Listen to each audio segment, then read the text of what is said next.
Bonjour, ici Christine, les spirales de la vie. Eh bien justement, aujourd'hui, j'ai envie de vous parler de spirale d'ouverture.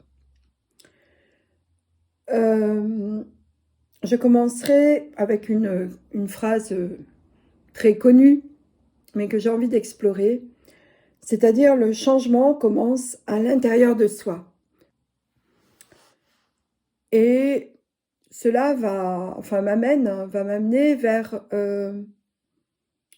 la responsabilité, la co-responsabilité, l'action, la coaction, l'engagement, le respect.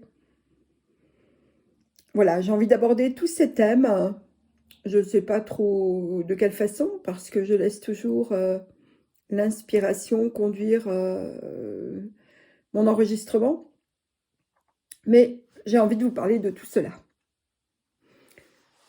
Et ce qui motive cette prise de parole à ce sujet, c'est parce qu'on parle beaucoup actuellement de projets ou de jardins ou de projets co-quelque chose. Collectif, co-créatif, co-responsable, co-tout. Co, ça veut dire avec, ça veut dire ensemble. Et ensemble, ça ne veut pas dire un qui fait et les autres qui attendent.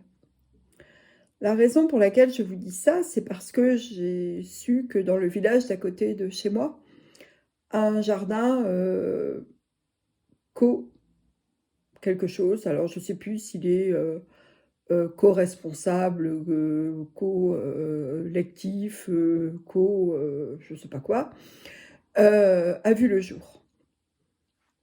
Et l'année dernière, j'avais eu l'information que, effectivement, il y avait des jardins de ce type qui voyaient le jour et que les personnes qui s'en occupaient, contrairement à ce à quoi on pourrait s'attendre, eh bien, allaient planter les pommes de terre, aller, alors déjà préparer le terrain, hein, ensuite planter les pommes de terre, ensuite buter les pommes de terre, ensuite les entretenir, vérifier qu'il n'y ait pas de doryphore qui arrive.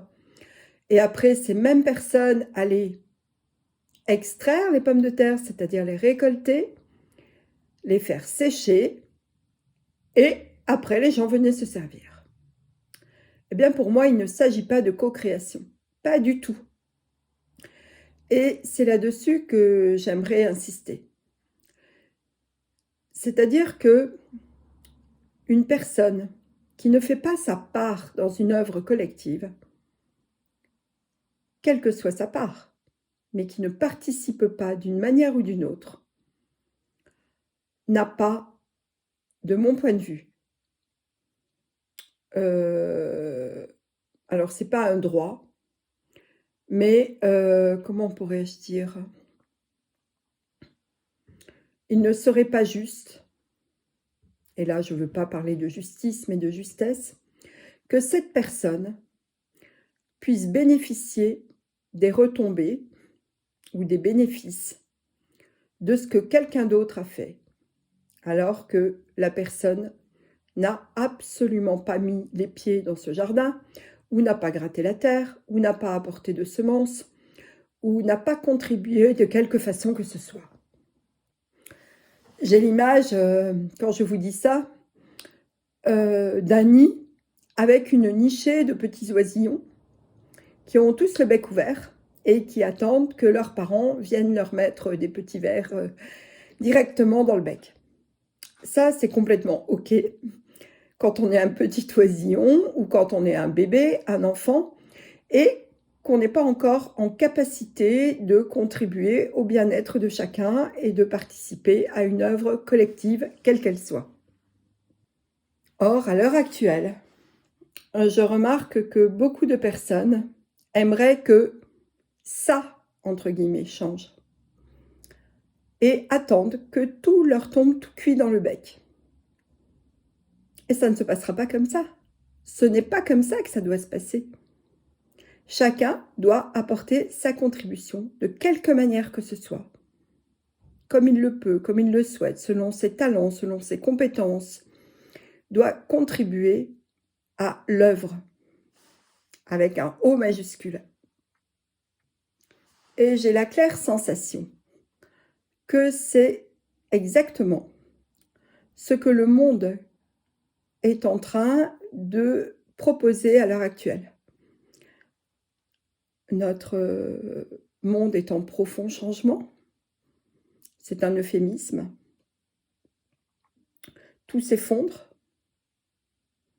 Absolument tout. Alors ça commence à s'émietter, mais là je pense que c'est clairement en train de s'effondrer. Et quand tout s'effondre, il reste quoi? Ça me fait penser à Pince-Mi et Pince-Moi sont dans un bateau. Pince-Mi tombe à l'eau, qu'est-ce qui reste? Pince-Moi. Eh bien c'est ça. Alors, Pince-Moi, c'est pas pour s'apercevoir que c'est un rêve ou que c'est pas un rêve. Non, non, on est bien au-delà de cela. Il ne s'agit pas de rester dans un bateau les bras ballants. Il ne s'agit pas de voir le monde s'écrouler en attendant les bras ballants qu'un sauveur, par un coup de baguette magique, vienne nous proposer des solutions. Les personnes qui sont dans cette posture vont tomber de haut. Vraiment. Nous arrivons dans un monde où il n'est plus question de rouler les autres dans la farine, de les manipuler, de leur faire croire que oui, mais quand même, etc., de les amadouer. Non, ce ne sont pas ces règles-là qui vont prévaloir. Ce sont des règles de justesse. Et ce nouveau monde qui est en train de s'amorcer ne fonctionnera que comme ça. Il n'y aura pas de place pour d'autres fonctionnements. C'est terminé, ça. Et c'est bien la raison pour laquelle nous sommes en transition. C'est pour que un maximum de personnes puissent s'ajuster, puissent s'interroger au plus profond d'elles-mêmes, puissent s'engager dans un profond changement et pas juste attendre que les choses changent en étant spectateur. Le changement ne vient pas de l'extérieur, jamais. Le changement commence à l'intérieur de soi. Et petit à petit, il fait des spirales en montant, en s'ouvrant, en s'expansant. Et c'est de cela dont il s'agit. Vous prenez par exemple une bougie avec une toute petite mèche. Vous allumez cette petite mèche. Alors, vous ne voyez plus du tout la même chose dans la pièce. Même si la lumière est très faible, vous pouvez distinguer dans la pièce éclairée, même faiblement, des choses, un intérieur, des ombres, des lumières, des meubles, des objets, des silhouettes que vous ne pouviez pas voir dans la pénombre complète. Et je parle là d'une spirale vertueuse, c'est-à-dire une spirale qui s'expanse, qui inclut, qui a une énergie grandissante, une énergie de joie, une énergie de vie, de vivant, une énergie basée sur l'envie d'avancer, l'envie de contribuer. Il ne s'agit plus du tout d'être dans les fonctions de sauveur, de victime, de bourreau. Quand je vous dis ça, il me vient l'image des bonnes, entre guillemets, actions faites dans certains pays pauvres. Et en fait, quand je dis ça, j'ai une forme d'ironie, mais une ironie qui n'est pas drôle du tout. C'est-à-dire que quand on se positionne en sauveur, pour venir en aide à des personnes dans le besoin. Et je pense notamment à ce qui s'est passé après, au moment de la décolonisation de certains pays. Eh bien, si on intervient en sauveur, c'est probablement qu'avant, on a été bourreau. Dans le monde dont je vous parle, ce monde à venir, qui commence dès maintenant, parce que le germe est là, le germe de ce nouveau monde, eh bien, il n'y a plus de place pour les bourreaux, les sauveurs, les victimes. Il n'y a de la place que pour les personnes qui prennent leurs responsabilités dans leurs choix, quels qu'ils soient, qui prennent la responsabilité de demander clairement ce qu'elles souhaitent par rapport à leurs besoins, qui prennent la responsabilité d'aller au bout d'une action qu'elles ont entreprise, qui prennent la responsabilité de se tromper quand c'est le cas, et non pas de dire « c'est pas moi, c'est l'autre ». Il n'y a que comme ça que l'on peut co-créer dans le respect, dans la joie, dans le partage et dans l'expansion. Et nous ne pouvons pas, comment je pourrais dire, nous ne pouvons pas mettre en place quelque chose de nouveau si nous n'ouvrons pas notre propre cadre. Nous avons été formatés depuis la nuit des temps, et après, par notre éducation, notre culture, les valeurs, entre guillemets, familiales et collectives et sociétales. Et donc, il est difficile de faire autrement. Il est vraiment difficile d'ouvrir complètement le cadre.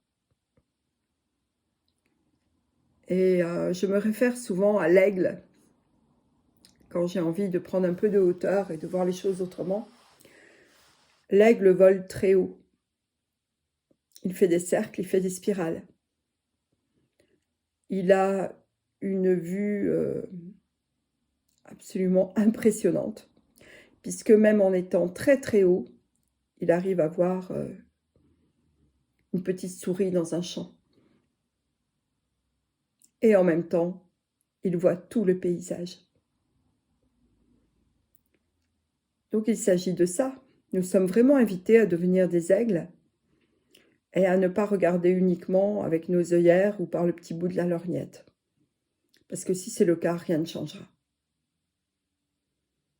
C'est nous, c'est chacun de nous qui, en changeant son regard, sa façon d'être, et en croyant en ses rêves, va permettre au monde de changer.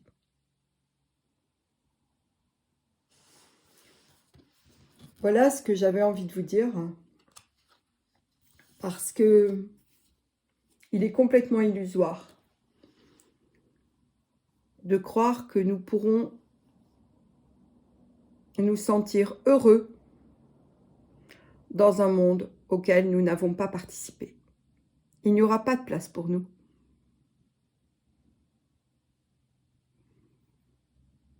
Donc, je termine cet enregistrement comme je l'ai commencé, à savoir que le changement commence en soi et il est de la responsabilité de chacun de le faire grandir. En spirale magnifique, en spirale avec des belles couleurs, et que toutes les spirales puissent se rencontrer, en former encore une plus grande. Il ne s'agit pas de se fondre dans le collectif. Il ne s'agit pas non plus d'être uniquement des individus.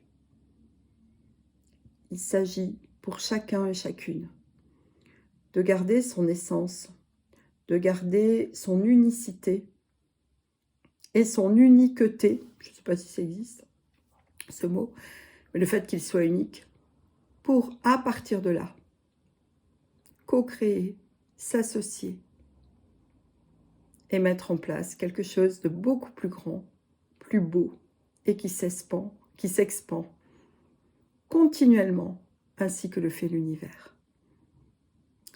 Et lorsqu'on procède ainsi, c'est sans limite. C'est vraiment sans limite parce que quand un élément d'un système bouge, tout le système bouge. Là, nous sommes en train de bouger en tant qu'humains sur la Terre. Et du coup, la Terre permet aux autres planètes aussi d'évoluer. Et on est tous concernés, que ce soit dans un sens ou dans l'autre. C'est vraiment ce qu'on appelle le gagnant-gagnant. Voilà ce que j'avais envie de partager avec vous aujourd'hui. Alors, je vous souhaite de trouver cette petite étincelle en vous et d'avoir l'énergie de la faire grandir dans le respect d'abord de vous, de chacun, le respect de qui vous êtes, dans votre intégrité. Voilà, je vous dis à bientôt et je vous souhaite une belle journée. Au revoir.